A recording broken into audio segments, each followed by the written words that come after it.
Os cristãos devem comemorar a Páscoa?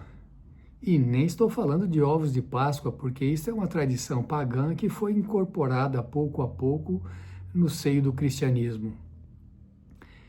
Mas antes de estudarmos a lição desta semana, permita-me falar alguma coisa ainda sobre dicas do estudo da lição em classe. Na semana passada, nós falamos um pouquinho sobre o professor modular a sua voz ao estudar a lição com seus alunos. Algum professor pode dizer assim, mas pastor, acontece que as classes têm muitos alunos e eu preciso falar mais alto. Nesse ponto, quero falar um pouquinho com você e quem sabe com a direção da Escola Sabatina. O ideal é que as classes não tenham mais do que 10 ou 12 alunos e que não passe de 2 bancos, no máximo 3 bancos da igreja. E também nós temos, aí o diretor vai dizer o seguinte, pastor, tem uma dificuldade, a gente quase não tem professor, então por isso temos classes maiores. É importante que na eleição anual dos professores da Escola Sabatina, feito pela comissão da Escola Sabatina e apoiado pela comissão da igreja, coloque pelo menos 2 professores em cada classe. E você pode colocar um professor titular, né? E um auxiliar para ele ir pegando experiência, ir aprendendo.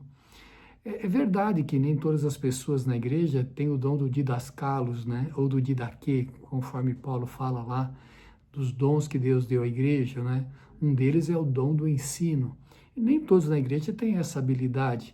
Todavia, nós podemos ir treinando pessoas. E à medida que nós vamos colocando pessoas para esta função de ensino na escola sabatina, nós vamos percebendo também que aos poucos as pessoas vão desenvolvendo seus dons. E cada ano que passa estarão melhor preparados para ensinar a lição da escola sabatina. Então não basta o professor falar mais baixo, ele precisa ter uma classe menor. Mas para ter uma classe menor, precisamos ter mais professores na igreja.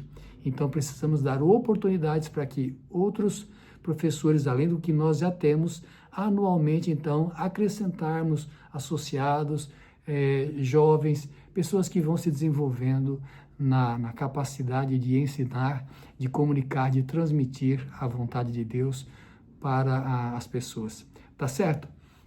Muito bem, então sejam bem-vindos alunos e professores da Escola Sabatina para a lição desta semana, que tem como título a Páscoa. O verso para memorizar, Êxodo 12, versos 26 e 27. Quando seus filhos perguntarem que rito é este, respondam, é o sacrifício da Páscoa ao Senhor, que passou por cima das casas dos filhos de Israel no Egito, quando matou os egípcios e livrou as nossas casas. Muito bem, este texto de Êxodo, capítulo 2, versos 26 e 27, tem muitas informações, né? Tem informação da Páscoa, tem informação da proteção dada ao povo de Israel, tem informação de que as gerações futuras iriam perguntar, à medida que a Páscoa fosse celebrada, que rito é este, e então os pais iriam explicar para os seus filhos e descendentes assim por diante, que foi uma festividade instituída por ocasião do Êxodo, quando Deus libertou o povo de Israel do Egito.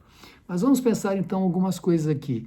Na lição desta semana trata-se basicamente da Páscoa e também da última praga das 10 enviadas ao Egito. A última delas sendo a morte dos primogênitos. E Moisés foi falar com o faraó e foi anunciar então que haveria essa situação de desespero da morte dos primogênitos de todos os homens, né, de todas as famílias lá no Egito, bem como dos animais. E há um texto no Antigo Testamento, em Amós 3, verso 7, que diz que Deus não fará coisa alguma sem revelar antes seus segredos aos seus servos, os profetas. Então Deus usa os profetas, né, aqueles que falam em nome dele, para anunciar aquilo que Deus vai agir na sequência da história da humanidade, né? Então a Bíblia também diz que Moisés, após fazer o anúncio ao faraó, né, Tutmés III, de que haveria então uma última praga, depois de terem passado aqueles 3 dias de escuridão, Moisés sai indignado da presença do faraó. Isso está em Êxodo capítulo 11, verso 8, né? Aí vamos pensar um pouquinho na indignação. Era justo que Moisés ficasse indignado? Então você pode pensar em 2 aspectos. Um aspecto é que muitas pessoas morreriam com aquela praga, e se o o faraó, né, o rei do Egito, tivesse uma conduta de um coração mais susceptível à voz de Deus, toda aquela tragédia, todo aquele sofrimento seria evitado. Também a gente pode pensar no aspecto que, assim como Moisés ficou indignado naquela situação, ele estava, de certa forma, representando o próprio Deus, que havia tido paciência com o faraó, paciência com os egípcios, mas que, ao final, Deus então iria trazer a última e a pior de todas as pragas, a morte dos primogênitos lá no Egito, não é? Mas quando você pensa em ira, você pode pensar assim, mas é justo, é digno que a gente possa ficar indignado? Se você lê no Novo Testamento, Efésios capítulo 4, verso 26, lá diz, irai-vos e não pequeis, e não se põe o sol sobre a vossa ira. É claro que nós estamos dando apenas um flash sobre esse assunto, não é um estudo completo, mas a Bíblia não condena a ira. Às vezes se fala da ira na Bíblia do próprio Deus. É verdade que aí existe um antropopatismo, é colocar em Deus os sentimentos humanos, né? Embora tenhamos sido criados à imagem e semelhança de Deus, todavia há uma certa distância entre os nossos pensamentos, os nossos sentimentos e os de Deus. Mas, de certa maneira, a Bíblia fala da ira de Deus. Também fala da ira do homem. Nesse texto de Efésios 4, verso 26, Paulo não está dizendo que é errado ficar irado. Um sentimento de indignação diante de uma injustiça é algo natural, certo? O que não se pode é, por causa de uma indignação justa, ter uma atitude injusta. E a indignação, dependendo do contexto em que ela está, não deve passar de um dia para outro e o homem deve se acalmar, não é? Agora, em relação à ira de Deus ou à justiça de Deus, ela tem que ver muito mais com o fato de que Deus está demonstrando o seu descontentamento e quer corrigir e quer praticar a justiça ou eventualmente o juízo, do que acreditar que Deus se desequilibra, perde a sua paciência e então, num ímpeto de raiva, de indignação, Deus toma atitudes malévolas contra as pessoas. Não é assim, certo? Deus não é ser humano, como nós já estudamos, para mentir, para ter emoções que transbordem o seu equilíbrio, transbordem a sua mente, a sua concepção da moral, do que é certo e do que é errado, tá certo? Agora, a indignação que é injusta, e esta é pecaminosa, mas a justa indignação, ela deve se refletir na prática da justiça ou do socorro àquele que está sofrendo algum tipo de injustiça. E aí nós vamos pensar um pouquinho nessa questão da justiça divina. Jeremias 9, verso 24, eu acho que vale a pena nós lermos esse texto, que fala um pouquinho da justiça divina, e a justiça divina, ela é mesclada com misericórdia.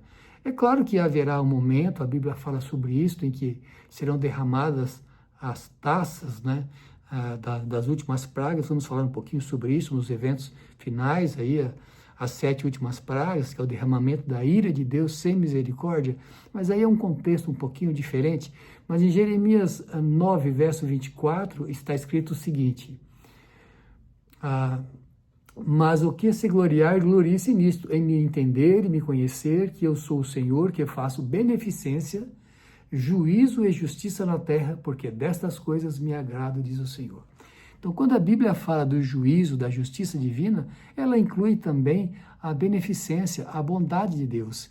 E se você ler o Salmo 85, verso 10, me permita ler esse texto, porque ele fala a respeito da cruz, sabe? Acaba sendo uma profecia sobre o ato de Deus para salvar o ser humano, praticando a justiça na cruz. 85, verso 10, diz assim, a misericórdia e a verdade se encontraram, a justiça e a paz se beijaram. Então, quando você olha para a cruz de Cristo, você vê Jesus sendo morto por causa do pecado da humanidade. Ele pagando o preço da desobediência humana, o resgate pago a Deus, no que tem que ver com a expressão da sua lei, não é? Com o sacrifício de Cristo.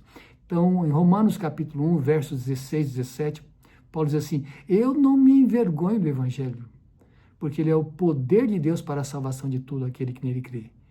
E ele fala que é na cruz que se vê a justiça de Deus. Então, vamos pensar o seguinte, Quando Deus permitiu que Cristo morresse na cruz, ele então estava aplicando a justiça a todo pecador, que é a morte eterna, né? O salário do pecado é a morte, né? Mas o dom gratuito de Deus é a vida. Então, quando Jesus morreu na cruz, a justiça foi aplicada contra os pecadores em Jesus em forma de pecador, né? Tomando a forma humana, embora sem inclinação para o mal, e certamente ele não cometeu nenhum pecado. No que Jesus morre na cruz, a justiça é aplicada, mas também Deus pode exercer a misericórdia, né? Então, por isso que o Salmo diz que a misericórdia e a verdade se encontraram, a justiça e a paz se beijaram.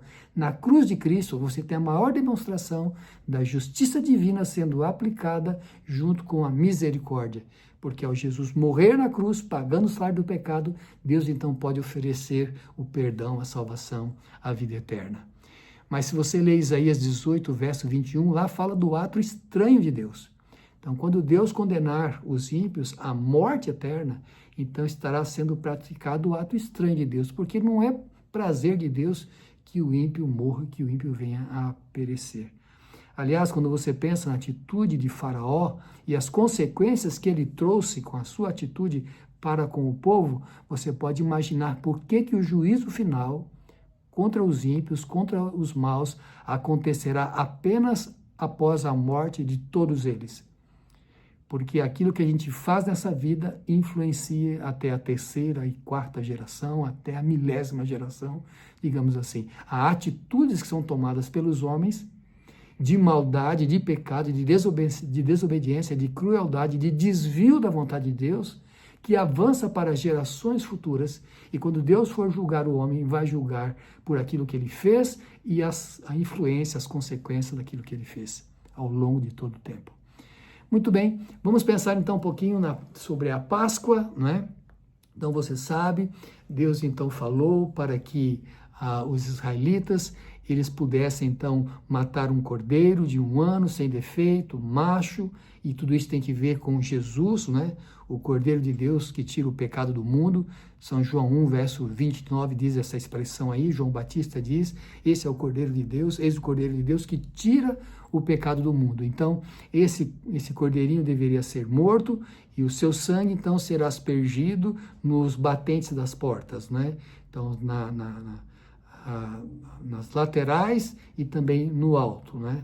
Então, esse sangue aspergido nos batentes da porta assinalaria as casas que eram dos judeus, e quando Deus passasse, o anjo destruidor passasse e visse assinalado ali nas ombreiras e na verga da porta o sangue, saberia que ali está uma pessoa da descendência de Abraão. E o seu primogênito não seria morto, aquela família não perderia o seu primogênito. E onde não estivesse assinalado com o sangue do cordeiro, então haveria a morte do primogênito, né? Então a palavra Páscoa, Pessah, né, do hebraico, quer dizer passar sobre, né? A partir daí, então, foi instituída essa cerimônia, a cerimônia da Páscoa. Ela acontecia em 14 de Abib, ou Nisan, que é o primeiro mês do calendário religioso, né?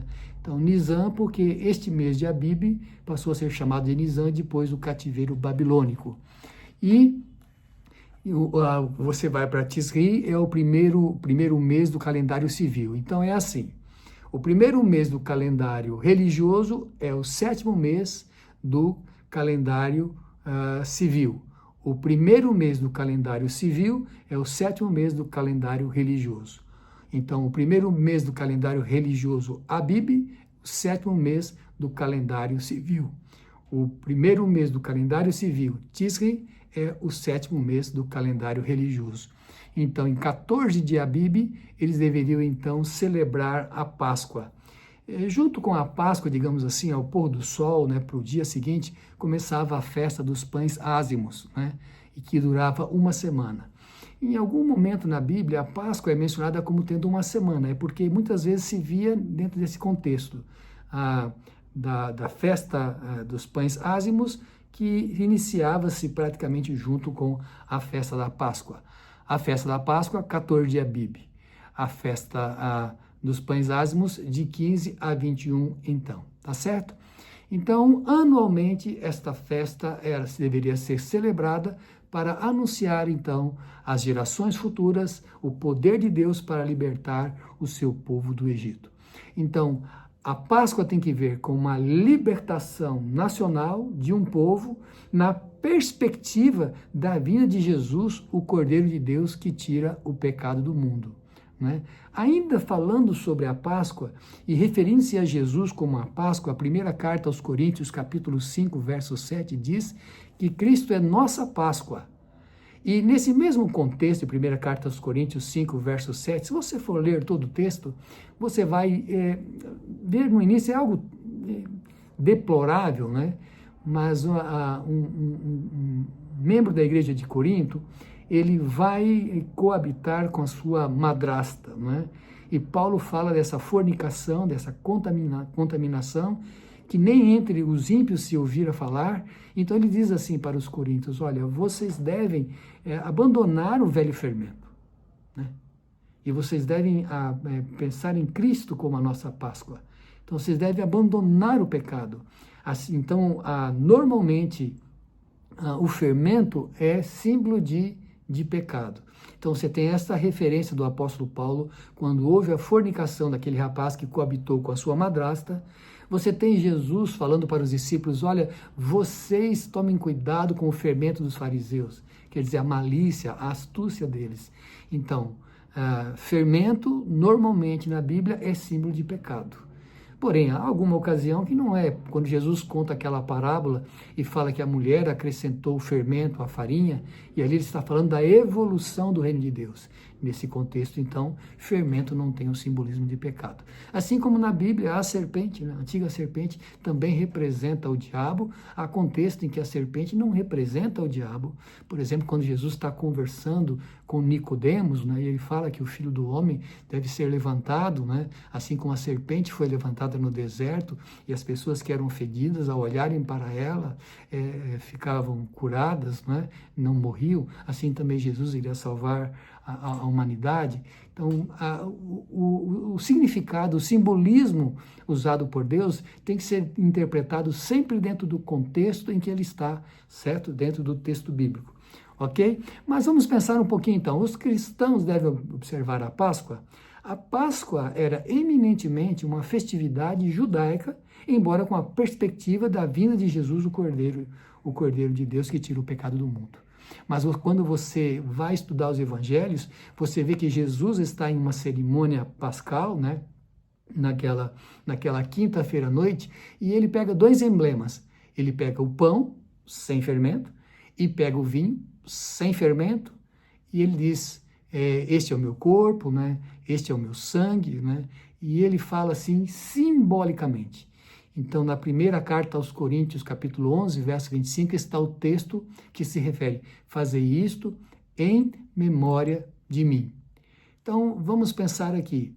Jesus pinça o vinho da cerimônia extensa que o judeu tem da Páscoa, e você vai pensar, mas quando você estuda Êxodo lá, não menciona o vinho. O vinho provavelmente foi acrescentado com base na tradição rabínica, certo? Agora você se pergunta, pastor, por que o vinho tem que ser sem fermento e o pão sem fermento? Nós, adventistas, não usamos vinho fermentado e não usamos pão com fermento na cerimônia da Santa Ceia. Sim, você sabe que junto à festa da Páscoa, você tem também a festa das primícias. Então, o contexto é de que não deveria haver pão fermentado. Agora você pergunta assim, mas pastor, como que o vinho pode não ser fermentado? Então, os judeus tinham várias técnicas para que o vinho não fosse fermentado da sua colheita até quando fosse usado por ocasião da Páscoa. Então, uma das maneiras era ferver, transformar num xarope e, por ocasião da Páscoa, diluir. Com isso, ele não tinha fermentação. E ainda que pudesse, segundo alguns autores, em algum momento haver alguma fermentação, na diluição, ela ficaria basicamente nula. Tá certo? Então, os cristãos, eles não comemoram a Páscoa. Comemoram a Santa Ceia. Por quê? A Páscoa era uma libertação nacional com a perspectiva da vinda do Cordeiro de Deus. A Santa Ceia, instituída por Cristo, por ocasião da Páscoa, celebra o sacrifício de Jesus e anuncia a morte dele até que ele venha. É assim que Jesus mencionou, tá certo? Então, nós cristãos praticamos a Santa Ceia periodicamente e ela tem suas origens na Páscoa. Mas a Páscoa é uma celebração de uma libertação nacional com a perspectiva da vinda de Cristo. A Santa Ceia tem que ver com a libertação do homem do pecado e na perspectiva da sua volta. E eu gosto muito daquele texto da Apocalipse, capítulo 1, verso 5, que diz: aquele que nos ama e pelo seu sangue nos libertou dos nossos pecados. E aí vamos pensar agora em algumas citações bíblicas que falam a respeito de anunciar para as novas gerações as verdades do poder de Deus, a libertação do povo de Israel, né? No contexto lá da Páscoa, né? Êxodo capítulo 12, versos 26 e 27, faz a menção de anunciar para os filhos, né, aquilo que Deus operou para libertar o seu povo. Deuteronômio capítulo 6, versos 6 a 8, fala que a lei de Deus tem que ser ensinado, né? Quer o homem esteja sentado, quer ele esteja andando, quer no começo do dia, quer no final do dia, deve anunciar para os seus filhos a vontade de Deus, a lei de Deus e o que tem que ver com a libertação, com a salvação do seu povo do Egito e a lei de Deus estabelecida lá, ou demonstrada, ou registrada nas tábuas de pedra que está em Êxodo capítulo 20. Mas eu queria olhar para isso também na perspectiva dos cristãos, ou do Novo Testamento, né? Efésios 6, verso 4 diz que os pais devem criar os seus filhos na doutrina e na administração do Senhor. Então, é nosso papel dizer: ouve, ó Israel, o Senhor nosso Deus é o único Senhor. É nosso papel como pai e mãe ensinar a nossos filhos a servir ao Senhor, a amar a Deus de todo o coração, de toda a alma e de todo o entendimento. E quando você pensa em ensinar os seus filhos, você tem que pensar que nós devemos ensinar com o exemplo e com as palavras. Eu sei que o tempo está avançando, mas eu vou dizer ainda que alguns pais são hábeis em, com bom testemunho, com o bom exemplo, anunciar a Cristo aos seus filhos. A doutrina e a administração do Senhor, corrigir, ensinar os seus filhos como modelo deles, como exemplo, como quem dissesse aos seus filhos, como Paulo disse: sede meus imitadores, como eu sou de Cristo. Agora, nós devemos ensinar nossos filhos com o exemplo, mas também com as palavras. Alguns pais são bons em palavras, conhecem bem a doutrina bíblica, a salvação, a educação pela fé, explicam bem as histórias bíblicas, mostram bem o plano de Deus para a salvação da humanidade. Mas, infelizmente, no que tem que ver com o exemplo, aí já tem alguma dificuldade. Então, você que é pai, você que é mãe, tem que pensar que os teus filhos estão observando desde a mais tenra idade, estão olhando para vocês. Eles estão ouvindo o que vocês dizem, mas também estão olhando para aquilo que vocês praticam, aquilo que nós, como pais, praticamos. Pelo exemplo e pelo preceito. Tá certo? Bom, a parte final da lição tem que ver com o juízo de Deus sobre os primogênitos, né? Em Êxodo 12, verso 12, fala ali então de Deus aplicando, ao aplicar a última praga, ele atinge os primogênitos dos homens, né? Os primogênitos das famílias, os primogênitos animais, e ele também atinge todos os deuses egípcios. O próprio faraó, que se via como Deus, ao seu filho primogênito ser atingido, então estava vendo que aquele que seria Deus, ou filho de um Deus, também estava sendo atingido. Se os egípcios tinham muitos dos seus deuses construídos ou na figura de corpo de animal e corpo de ser humano e face, rosto, cara de algum tipo de animal, ao serem atingidos os primogênitos de todos os animais, Deus está dizendo: só existe um Deus. Só existiu.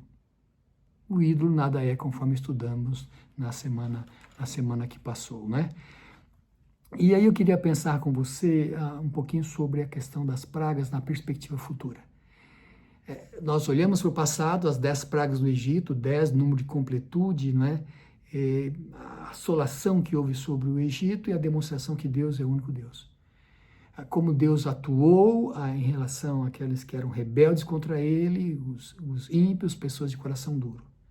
Mas a Bíblia também fala que no futuro as pragas serão derramadas. Apocalipse capítulo 16. Não mais como as 10 pragas do Egito, muito similares às primeiras, mas as 7 pragas, o derramamento das taças, as 7 taças da ira de Deus. Então aqueles que estiverem rebeldes, se opondo a Deus, cometendo o pecado de punho levantado, esses vão também sofrer em grande parte as últimas pragas mencionadas em Apocalipse capítulo 16. Por fim, eu quero lembrar com você que por mais que Deus tivesse operado poderosamente para libertar o seu povo, derramado as pragas no Egito, e aquilo ali era para ensinar, era para curar, era para converter, era para mudar o coração, tanto dos egípcios quanto do faraó. E ficaram endurecidos, e nós estudamos isso já na semana passada, não é? E aí nós temos que pensar que por maiores que sejam os milagres, algumas pessoas ou muitas pessoas jamais irão aceitar o Evangelho de Cristo. Jamais irão aceitar a Deus como único Senhor. Aqui e ali você vê demonstrações claras de rebelião contra a Bíblia, de rebelião contra Deus, de incredulidade, né? E, por fim, nós lembramos Lucas capítulo 16, verso 31, onde, naquela parábola do rico e do Lázaro, é dito, olha, eles têm Moisés e os profetas. Se não acreditarem em Moisés e os profetas, não acreditarão, ainda que um dos mortos ressuscite. Eu não vou estudar essa parábola com você, mas vou lembrar que esta parábola do rico e do Lázaro é de um Lázaro fictício. Mas cerca de uma semana, 10 dias depois, Jesus ressuscitou Lázaro, o irmão de Maria e Marta. E qual foi a atitude de muitos judeus ali? Queriam matar Jesus e matar o próprio Lázaro, que era um testemunho de que Jesus é a ressurreição, a verdade e a vida. Então, nós temos a palavra de Deus, nós temos o Antigo e o Novo Testamento.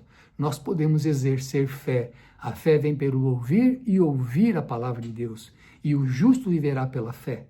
Você e eu, para exercermos fé, não dependemos de milagres estrondosos, de ressurreição de mortos, de curas, de eventos esses e aqueles. Nós podemos ouvir a voz do Espírito de Deus, que diz, este é o caminho, andai por ele. O Espírito de Deus que nos convence do pecado, da justiça e do juízo. Se temos o coração aberto, receptivo à voz de Deus, vamos acreditar nele, pelo que está escrito em sua palavra. Não é a multiplicação de milagres que vai tornar um incrédulo cristão. Vamos orar? Nosso Pai que estás nos céus, obrigado pelos teus cuidados conosco. Nós estudamos sobre as pragas do Egito, a morte dos primogênitos, a instituição da Páscoa. Como cristãos, estamos celebrando a Santa Ceia, a libertação que temos dos nossos pecados pelo sangue de Jesus. Mas nós sabemos, Senhor Deus, que pelo Apocalipse ainda virão tantas outras pragas. Por favor, firma-nos na Tua palavra, para que sejamos libertos da situação tão terrível que ainda virá a este mundo. E quando Jesus voltar, nós possamos ascender ao reino celestial e vivermos a eternidade com aquele que derramou o seu sangue por nós, como Cordeiro de Deus enviado para a salvação da humanidade. Obrigado em nome de Jesus. Amém.